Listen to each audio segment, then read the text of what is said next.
Today is Tuesday, June 29th. We'll tell you about a historic, dangerous heat wave affecting millions of Americans, what's causing it, which records have been shattered, and where it's headed next. Also, new initiatives to inspire more Americans to get their COVID-19 vaccines. Plus, a big win in court for Facebook, why some gas stations are running out of gas, and which star athletes are set to represent Team USA at the Tokyo Olympics. Welcome to The Newsworthy. All the day's news in about 10 minutes. Fast, fair, fun, and on the go.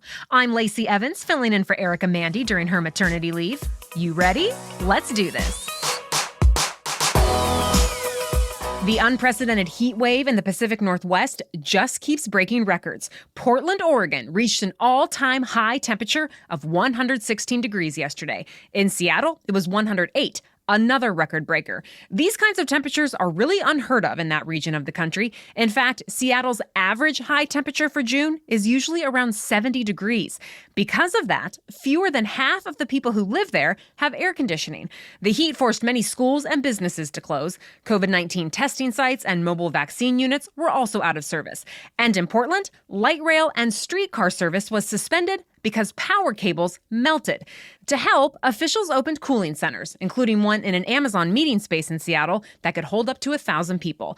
This heat wave is being fueled by a highly unusual weather pattern known as a heat dome. Statistically, it's more rare than a once-in-a-several-thousand-year event, and climate change is said to be making it worse. Health officials say they've seen dozens of ER visits for heat-related illness, and they worry people will die as this heat wave goes on. Thankfully, the temperatures are expected to start going down in the Pacific Northwest, slowly, through the rest of this week. The extreme heat is now moving east into places like Idaho and Montana. Meanwhile, the Northeast and New England are also dealing with unusually high heat. Temperatures in places like Philadelphia, New York, and Boston have been in the upper 90s, and humidity has made it feel as high as 105. Officials everywhere are asking people to stay hydrated, check on their neighbors, and avoid strenuous activities as much as possible. The Supreme Court had a chance to take on two more controversial cases, and in both of them, justices decided to give lower courts the final say. One concerned whether St. Louis police used excessive force on a man who died in custody back in 2015. Nicholas Gilbert died in a holding cell after 6 officers restrained him for 15 minutes. They handcuffed him, shackled his legs, and placed him face down on the ground after they caught him trying to hang himself in his cell. His parents sued, but a lower court sided in favor with the police. It said because Gilbert continued to resist, law enforcement acted reasonably to restrain him. The Gilberts appealed to the Supreme Court, and this week, justices sent the case back to the lower court. They told a judge to reconsider whether Gilbert may have been resisting because he couldn't breathe, not because he wanted to disobey officers. Either way, the final decision will be up to the lower court. The other case was over whether schools can keep transgender students from using a bathroom that aligns with their gender identity. A transgender student named Gavin Grimm sued his Virginia high school 6 years ago because he was banned from the boys' bathroom. A lower court ruled in his favor, saying the policy violated Title IX. Remember, that's the federal law that bans sexism in federally funded schools. The school board appealed that decision to the Supreme Court, arguing Title IX is about sex, not gender identity. But this week, justices decided not to hear the case. And because of that, the lower court ruling stands. Legal experts say this could set a precedent for other similar cases around the country. The e-cigarette company Juul Labs settled the first of many lawsuits claiming the company marketed to teens. Juul will have to pay North Carolina $40 million. The money will go toward programs to help people quit e-cigarettes, prevent e-cigarette addiction, and research the devices. The settlement also lays out some new rules for Juul in the state. For example, Juul will not be able to use anyone under 35 years old in their advertising, and ads won't be allowed near schools, sporting events, or concerts. Experts say this settlement bodes well for 13 other states, including New York and California, who have filed similar lawsuits. E-cigarettes and other vaping products were originally made to be a less harmful alternative to traditional cigarettes. However, they caught on with teens and young adults who had never smoked before, and research shows the nicotine in e-cigs could hurt developing brains. Some people have also ended up with lung injuries and other health problems. On top of the lawsuits, Juul is under a review from the federal government. The FDA will decide later this year whether Juul's products will be allowed to stay on the market at all. Stay tuned. It looks like 2 of the COVID-19 vaccines could be effective for years, if not a lifetime. A new peer-reviewed study found people who got the Pfizer and Moderna shots might not ever need booster shots. However, it didn't look at the Johnson & Johnson shot or others that are on the market in other countries. And the findings may change if the virus and its variants keep evolving. But experts say as long as most of the population can get vaccinated, new variants will stop popping up. To help, the Biden administration is sending top officials around the country to promote the vaccines. The administration has also recruited celebrities and athletes to the vaccination campaign. They include country star Brad Paisley and the Tampa Bay Lightning hockey team. It also teamed up with Twitch and Riot Games to reach online gamers. And it's announced new partnerships with Panera and Chipotle to offer free food to people getting the shots. It's not clear how well all this persuasion is helping, though. Vaccination rates have dropped below 1 million a day, and the White House has said it will miss its goal of getting 70% of American adults at least partially vaccinated by July 4th. As of this morning, about 66% of adults have had at least one shot, 57% are fully vaccinated. Much more news ahead, but first, a word about our sponsor, Noom. Here's your main host, Erica Mandy. Maybe you want to have more energy, enjoy exercising again, feel more confident or comfortable in a crowd, or simply feel good about your daily choices. Over time and through different life stages, our bodies and our habits can change, and so do our health goals. So whatever you need right now, I suggest you ditch the fad diets, the misconceptions, and the confusing, contradictory information you can find online, and check out Noom. It can help you get smart about food and make healthier daily choices. Noom's cognitive behavioral approach is not just about losing weight. It's about building the habits needed to keep it off. And it's convenient along the way, working with your lifestyle. Noom knows everyone is busy, and that's why Noom does not demand much of your time. They only ask for 10 minutes a day. There's a science to getting healthier, and it's called Noom. Sign up for your trial today at Noom, Noom.com/newsworthy. If you're ready to learn how to live healthier, sign up for your trial today at Noom, Noom.com/newsworthy. That's Noom.com/newsworthy. It was a big setback in the push to break up Facebook. This week, a federal judge dismissed 2 antitrust lawsuits against the social media giant, one by the Federal Trade Commission, the second by a group of more than 40 states. The FTC argued Facebook has been dominating the market by buying up any potential competitors like Instagram and WhatsApp. The states echoed that argument and also claimed Facebook exploited consumer data.